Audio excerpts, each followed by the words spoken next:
என்ன சிம்மராசி பெண்களுடைய டிராபேக் அப்படின்னா, ஒரு சிம்ம ராசியில ஒரு பெண் பிறந்துட்டாங்க அப்படின்னாலே, அந்த குடும்பமே சுபிக்ஷம் அப்படின்னு தான் நம்ம சொல்லணும். ஏன்னா, அது வந்து சூரியன் அதோட குருவோடைய அனுகிரகமும் அதிகமாவே உண்டு. ஒரு சிம்ம ராசியில ஒரு பெண் பிறந்துட்டாங்க அப்படின்னா, அந்த குடும்பம் அப்படியே டெவலப்மெண்ட் ஆக ஆரம்பிச்சுருவாங்க. லக்ஷ்மி கடாட்சம் அப்படிங்கிறது நிறைஞ்சிருக்கும் சிம்மராசி பெண்களுக்கு. என்ன சிம்மராசி பெண்களுடைய டிராபேக் அப்படின்னா, குறைகள் அப்படின்னு சொன்னா ஏத்துக்கவே மாட்டாங்க. அந்த குறைகள்லாம் எங்க சொல்லுவாங்க அப்படின்னா, கொஞ்சம் உடம்ப பார்த்துக்கோ. ஏன்னா, உங்களுக்கு குருவோட அனுகிரகம் அதிகமா இருக்கிறதுனால, உடல் பருமன் அப்படிங்கிறது ஏதோ ஒரு வகையில வந்துரும். அது மட்டும் வராம பார்த்துக்கணும். அதாவது அளவுக்கு அதிகமான உடல் பருமன் ஆகக்கூடிய அமைப்பு பெரும்பாலான சிம்மராசி பெண்களுக்கு அமைஞ்சிரும். அப்படி அந்த உடல் பருமன் வருது அப்படின்னாலே, குழந்தை பிறப்புலயும் ஏதோ ஒரு வகையில ஒரு டிஸ்டர்பன்ஸ் அப்படிங்கிறது வந்து உங்களுக்கு வர ஆரம்பிச்சிரும். அப்போ உங்களுடைய உணவு, உங்களுடைய லைஃப் ஸ்டைல்னால தான் உங்களோட யூட்ரஸ் பாதிக்கப்படுது அப்படிங்கிற விஷயத்த புரிஞ்சுக்கணும். யூட்ரஸ் இயற்கையா பாதிக்கப்படல. உங்களுடைய லைஃப் ஸ்டைல்னால ஏதோ ஒரு வகையில அது பாதிப்படையறது அப்படிங்கிறது ஒண்ணு உண்டு.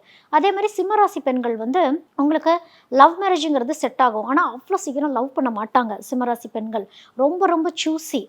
அதாவது லைஃப்ல நெறைய பேத்த கடந்து வந்தாலும், சூஸ் பண்றது அப்படிங்கிறது ரொம்ப கவனமா சூஸ் பண்றதா இருப்பாங்க. பெரும்பாலான சிம்மராசி பெண்களுக்கு ரொம்ப தாமதமாவே திருமணம் நடக்கக்கூடிய ஒரு அமைப்பும் இருக்கு. ஏன்னா, வேலிடேஷன் பண்ணிட்டே இருப்பாங்க. எனக்கு இப்படிதான் இருக்கணும் ஹஸ்பண்டு. எனக்கு இப்படி பயங்கர கண்டிஷன்ஸ் போடுவாங்க சிம்மராசி பெண்கள்.